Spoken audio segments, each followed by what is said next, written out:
As a professional tour guide in Las Vegas, one of the questions that I get asked on a routine basis is, why is the Trump Tower built so far off the Strip? Well, to answer that question, you really need to go back to 1998, owned for a brief time by the billionaire Howard Hughes. 1998, a Kansas businessman, Phil Ruffin, comes into town and he purchases it for $165 million. Fast forward 9 years, 2007, he breaks off 7 acres to do a deal with Donald Trump. Yeah, as we all know, anything with the Trump name on it doesn't go as planned. 2008, 2009, the economy tanks, all construction stops on the Strip. The Israeli group goes bankrupt on that particular project. Trump is stuck with one tower, and he cancels the second tower.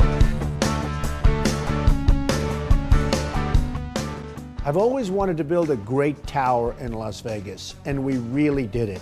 We've gotten so many awards for architecture, for service, for every aspect of the building. And Trump International is the tallest building in Las Vegas, and I think by far the most beautiful building in Las Vegas. Las Vegas was really missing a key niche, which was a super high-end hotel. Well, when we came into Vegas, it was a totally new concept. It was totally different to go in there with the notion of a hotel that didn't have a casino, something that was, very different. Travel and Leisure just gave us the best hotel in Las Vegas. And I think if we had a casino in it, we couldn't have gotten that award. We wanted a non-casino hotel because we were really striving for the ultimate in luxury. From a physical perspective, Trump Las Vegas has no parallel. Starting with the facade of this gorgeous building, it's 24-karat gold glass, which is really a statement in and of itself.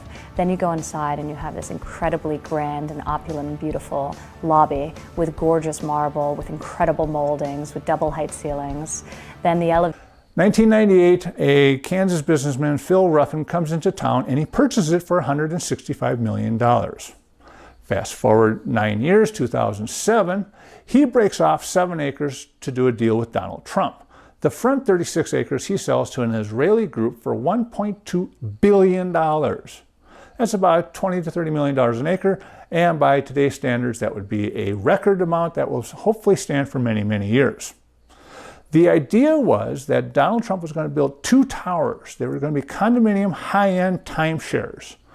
And what that meant was that you could purchase one of these units for a couple $1 million. Now where were you going to get the guests to fill those rooms? Very simple.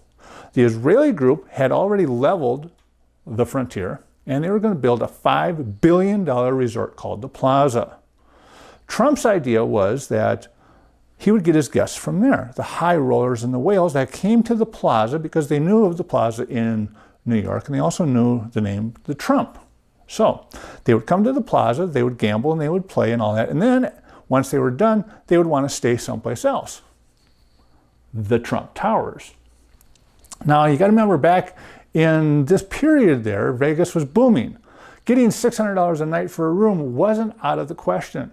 And that, according to court records, is how Trump sold to the investors. You would buy one of these units for a couple $1 million. Trump would get these guests from the Plaza coming into the Trump. They then rent the room out for $500, $600, $700 a night, and then he would split it with you 50-50. Yeah, as we all know, anything with the Trump name on it doesn't go as planned. 2008, 2009, the economy tanks, all construction stops on the Strip. The Israeli group goes bankrupt on that particular project. Trump is stuck with one tower, and he cancels the second tower. All right, now.